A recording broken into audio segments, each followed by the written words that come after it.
喂，各位老友，大家好，又係我。話咁快又到5月22號禮拜五周線收官啦。琴日個市上演完大 V 反彈之後，今日一開波，金價暫時喺4543美元附近坐定定，行橫盤解讀緊局勢。尋晚美伊談判傳出全面停火嘅草案，油價即刻跌穿100美元，連帶美債息同美金都升唔起。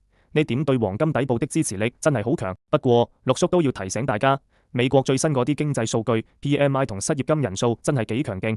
加上美聯儲班官員開口埋口都話要關注通脹，唔排除加息，搞到班炒家依家都唔敢輕舉妄動。睇埋技術面 ，RSI 停喺51左右，代表多空雙方依家喺度打緊太極，邊個都未贏晒。今日禮拜五，大家過週末前通常都會比較謹慎。依家上面個大阻力位依然要睇實4560美元至4566美元，下面短線防守死線就係4520美元同埋4500美元呢個整數大關。最後提提你，內容僅供參考，不構成投資建議，如據此買賣，盈虧自負。記得訂閱、按讚、分享，多謝收看，下禮拜見。